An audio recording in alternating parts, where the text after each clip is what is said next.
Hello, everyone. Good afternoon. Yesterday, the United States witnessed a medical miracle. The first doses of a COVID vaccine were administered to frontline workers across the country. The president promised a safe and effective vaccine in record time, and President Trump delivered. Earlier this year, we heard from several news outlets and so-called fact checks that President Trump would need, quote, a miracle to be right. That was an NBC News article. We were told, according to Healthline, quote, a vaccine will still take more than a year to develop. USA Today warned us that, quote, despite medical researchers' progress, the vaccine, quote, was more than a year away. And National Geographic even told us that achieving a vaccine within, quote, a year to 18 months would be absolutely unprecedented, end quote. These reports deserve their own fact check. False. President Trump has not only been the optimist, hopeful to achieve a vaccine by year's end, he has also been a leader. Through Operation Warp Speed, President Trump, the businessman, and the president, as the innovator, has succeeded. President Trump directed military logistics experts at the Department of Defense to partner with health experts at Health and Human Services to ensure prompt delivery of vaccines and equipment. This includes the appointment of 4-star General Perna, who oversees the global supply chain and readiness for the United States Army, as Operation Warp Speed's chief operating officer. The Trump administration supported clinical trials by working to enroll participants through NIH-funded COVID protection networks and provided funding and technical support through the National Institute for Allergy and Infectious Disease and Biomedical Advanced Research and Development Authority. President Trump also directed industrial-scale manufacturing of vaccines to take place at its own risk before knowing whether these vaccines would be successful. It was a novel approach, indeed, to vaccine development led by President Trump. The results of these historic investments will benefit the American people and will mark the beginning of the end of the pandemic. As the first doses of the vaccine are delivered and administered, we urge all Americans to continue to wash your hands, socially distance, wear a mask when you are unable to do so. We also encourage those at the state level to improve the early and aggressive use of monoclonal antibody treatments, especially among vulnerable Americans. The Trump administration led the way, approving monoclonal antibody treatments for outpatient use, issuing 2 emergency use authorizations in November. Additionally, through HHS's Office of the Assistant Secretary for Preparedness and Response, monoclonal antibody patient courses have been allocated to all 50 states. Together, these steps can play a significant role changing the course of the virus. Thank you to President Trump, and with that, I will take questions. Ben. Kelly, now that the Electoral College has voted, does the president acknowledge that Joe Biden is the president-elect? Does he have any plans to invite him here to the White House? The president is still involved in ongoing litigation related to the election. Yesterday's vote was one step in the constitutional process, so I will leave that to him and refer you to the campaign for more on that litigation. What is his reaction to Leader McConnell today congratulating Joe Biden and calling him the president-elect? I haven't gotten the president's reaction to that yet, but the president, again, is pursuing ongoing litigation, would refer you to the campaign for further. What's the path forward, though, for litigation? If the votes have been certified, if the Electoral College has voted, there doesn't seem to be a legal recourse at this point. The campaign would have more specifics for you on legal recourse, but yesterday was one step in the constitutional process leading up to the January 20th date in the Constitution. Steve. Does the president plan to take the vaccine and really do it in a public way to inspire confidence among people? So the president currently at this moment has said he is absolutely open to taking the vaccine. He's been emphatic about that to me privately and to you all publicly. But he did recently recover from COVID. He has the continued protective effects of the monoclonal antibody cocktail that I mentioned. And he will receive the vaccine as soon as his medical team determines it's best. But his priority is frontline workers, those in long-term care facilities, and he wants to make sure that the vulnerable get access first. Yes. Wouldn't him taking the vaccine set an example for Americans to give them confidence? Dr. Fauci, as well as Montef Slaoui, both said today that they think President Trump should get the vaccine. If A, because for himself, but B, to set an example. Will he do that? Like, why not do it just to show Americans that it's safe? Because he also wants to show Americans that our priority are the most vulnerable. There will be some senior administration officials taking it publicly to instill that confidence. It is very important. And the president, no, but you'll learn in the next few days who that is, who those individuals will be. But they will be taking it publicly to instill confidence. The president wants to send a parallel message, which is, our long-term care facility residents and our frontline workers are paramount in importance, and he wants to set an example in that regard. I absolutely would be open to taking the vaccine. As has been reported and as I shared with some of you yesterday, the White House, it will be a very limited group of people who have access to it initially. The president's tweet indicated that the White House should receive it at a later date to, again, prioritize the most vulnerable. But some career staff, national security staff, for the purposes of continuity of government, will have access, in addition to a very small group of senior administration officials for the purpose of instilling public confidence. He has said that he thinks Americans will be able to take it if they want to take it. You're saying he's open to taking it. Is he going to encourage Americans to take it, or is he going to leave it up to Americans? Does he think Americans should get this shot? Absolutely. Look, these are vaccines that he oversaw the development of. He has great confidence in. He wants to see all Americans get this vaccine, and he wants to see the most vulnerable among us get it first. But absolutely, he will be encouraging Americans to take this. Yeah. David. Do you know specifically when the president will veto the National Defense Authorization Act, when he's going to send the paperwork over? And why would he veto that, given the fact it passed on veto-proof majorities in Congress? So he still does plan to veto the NDAA. Don't have a timeline for you on that, but he does plan to veto it.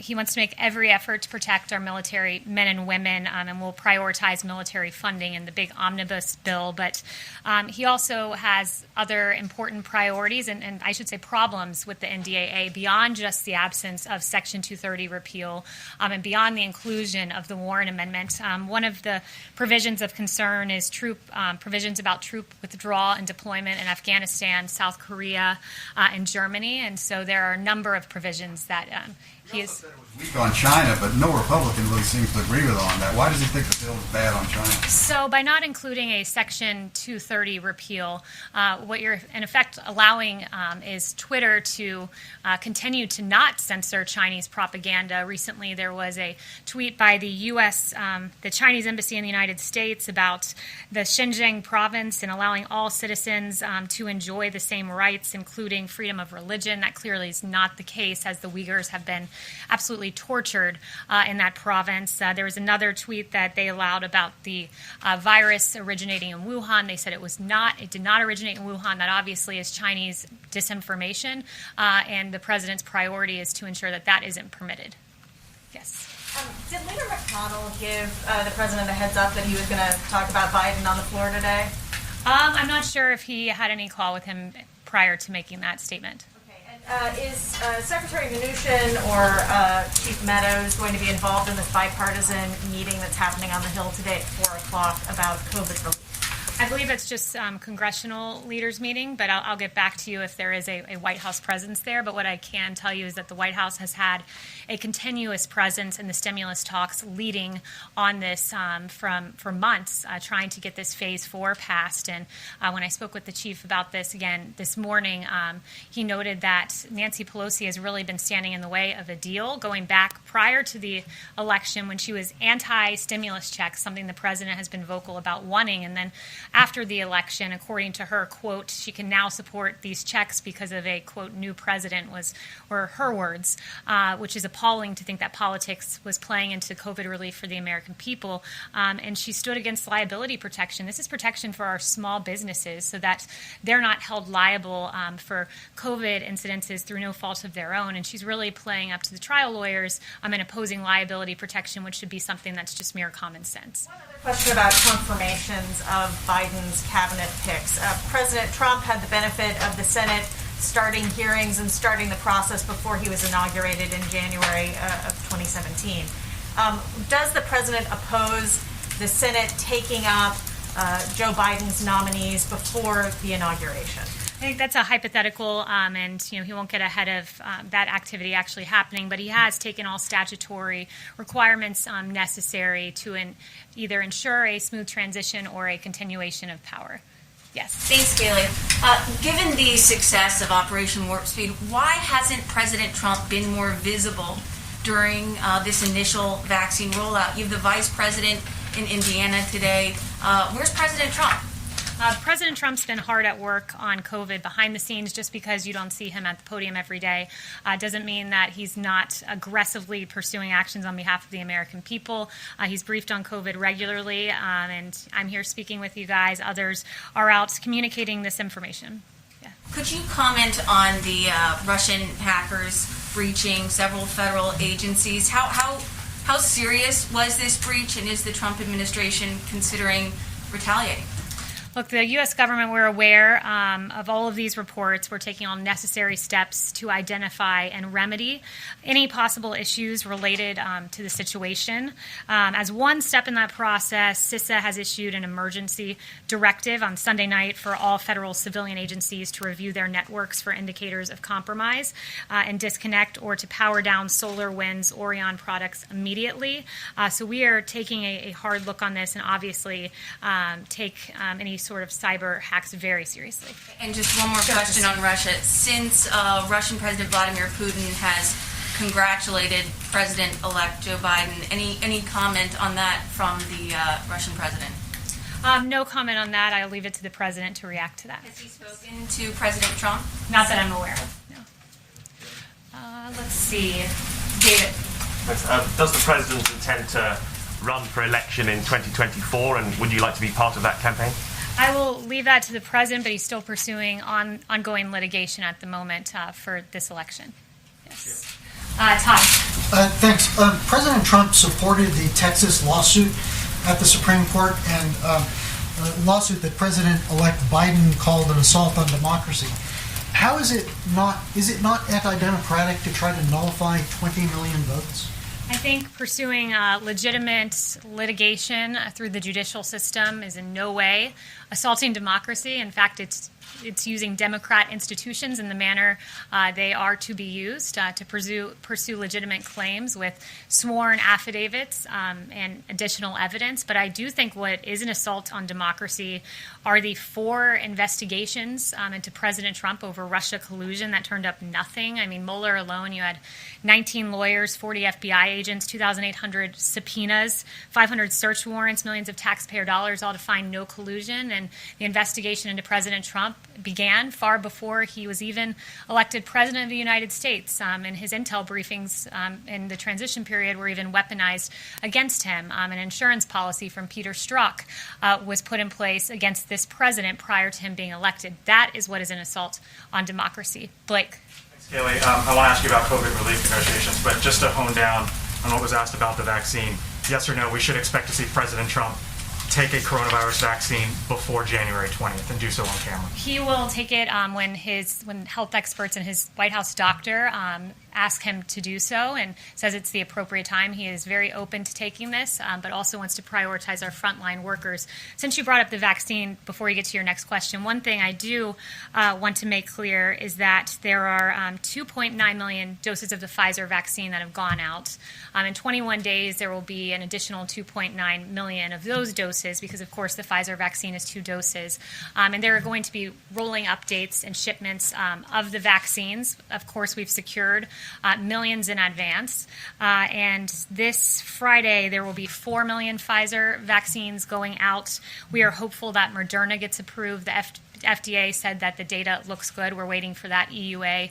So hopefully there will be that EUA and then an additional 6 million Moderna doses out next week. So 10 million doses out next week. And I want to emphasize, just stepping back from a macro perspective, because it is so impressive what this president did, making these agreements in advance.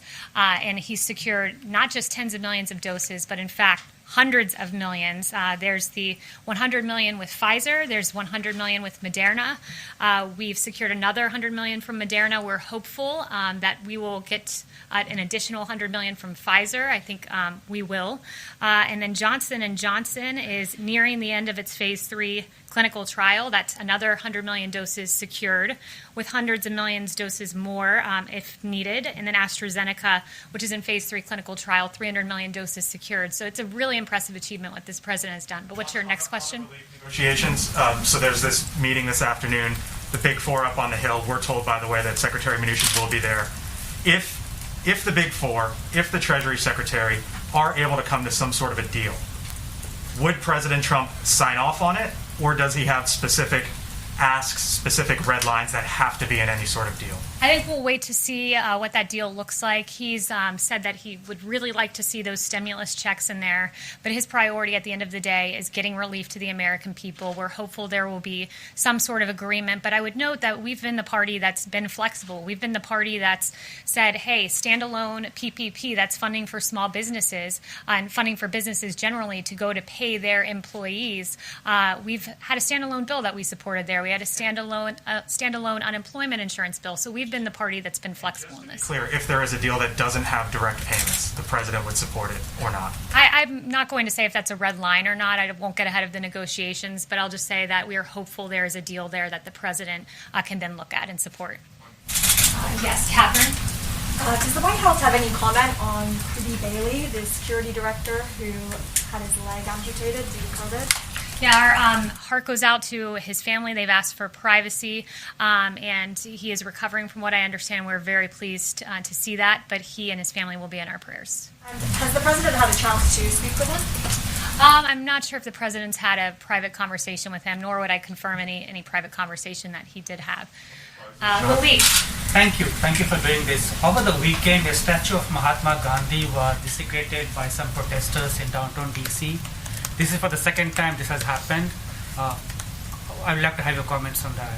Yeah, it's terrible. No statue or memorial should be desecrated, and certainly not one like that of Gandhi, who really fought for the values that America represents of peace, justice, and freedom. So that desecration is appalling to see. It's appalling that it's happened more than once, and we believe the reputation of Mahatma Gandhi should be respected, especially here in America's capital.